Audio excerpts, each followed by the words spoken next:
Welcome back to Lane on Location. Chris Lane here from the beautiful sunny Dubai in the UAE. And today we're checking out the biggest hotel to date on the channel.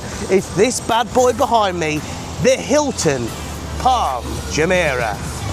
Now, normally on Lane on Location, I stay in a property for 1 or 2 days max. This one I've stayed in for 7 days, so the review is going to be spot on. Let's see how the Hilton gets on. Unfortunately, the first thing I was greeted by was not a Rolls Royce, it was building work. However, hotels have to do this, and it probably won't be like this when you come.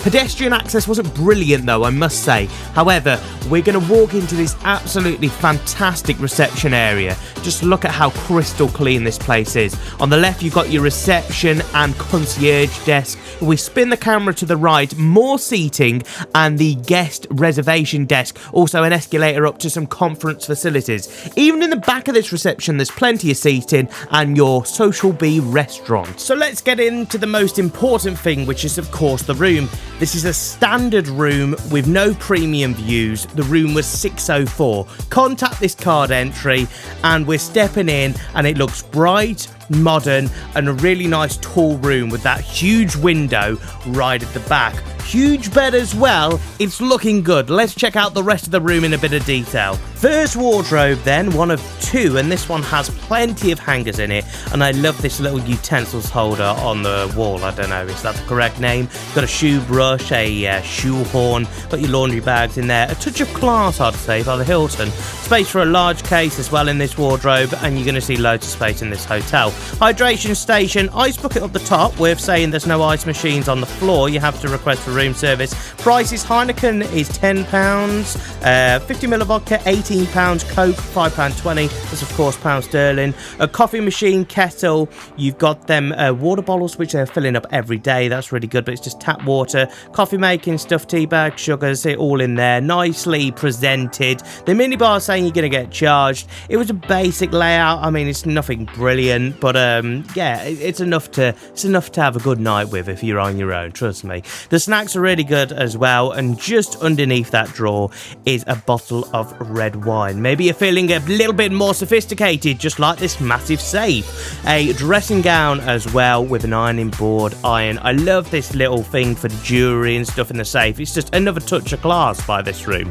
Hairdryer, and just below it, the luxury slippers. Just worth saying, they weren't particularly good at filling up the minibar. Anyway, into the bathroom, it's looking beautiful with this deep black marble. Got a huge vanity area there, nice big bath, toilet, bidet, of course the Middle Eastern hose so you can get right up there into the shower, and you've got them beautiful bottles on the wall, saving the planet. A beautiful marble drainage floor, got 2 types of shower in there. It's all nice and clean and tidy. There's your big vanity unit. They give you a load of stuff as well, a couple of razors, hair cap. Is this a step? I'm not sure, going up to the sink. They've got a scales underneath there, but I feel like if I stood on there, there'd be a massive disaster. There's your little beauty mirror by your big vanity, and a shaver port as well. Why do they keep putting in these volume controls? They never work in any hotel. If you have a hotel and they work, let me know. But anyway, we're into the main room, and doesn't this just look fantastic? Look at the size of that bed. Pure class. I came to Dubai with my family with an interconnecting room. You'd expect them to be next door. No, they were on the 8th floor, about a mile away, and the room card wouldn't let me up to the 8th floor. Great. Another space for a medium case, a big unit with 42-inch TV. The drawers are empty apart from a prayer mat. This seat, though, a little bit disappointing cleanliness. It's a cream seat, so I'll let them off. Hey, don't forget to follow me. Lane on Location.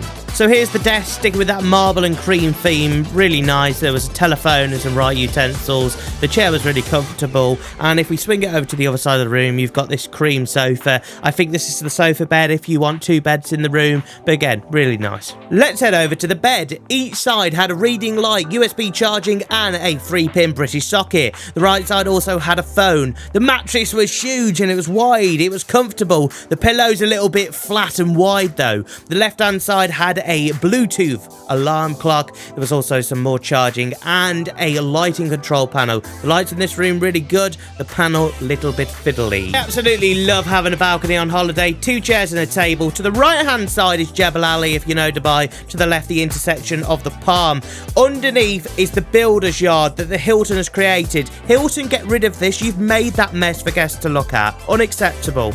Let's head down for breakfast on the ground floor. This hotel did have a few shops, a pharmacy, barbers, place to book experiences, and this swimwear shop as well. Good touch. So this morning they were giving you an option to sit inside or outside. Both beautiful facilities, I must say. The outdoor view was of the Dubai Marina and Jebel Ali. Cracking. There was also a servery outside where you could get your omelettes, a small selection of buffet food as well. Coffee machines dotted everywhere. Really good omelette station here. They were banging them out nice and quick.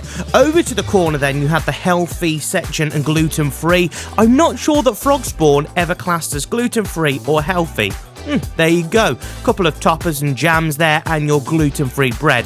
A small section, but well done to the Hilton for doing it. On to the waffles and pancake station. Unfortunately, not the best here. They were batch cooking these and they were going stale and cold, just not the best. More that Middle Eastern cuisine, as you can see in this shot. And plenty of feta cheese, oh my god. This was the cereal station. There was that honeycomb, which every hotel seems to have now. Those are granolas as well.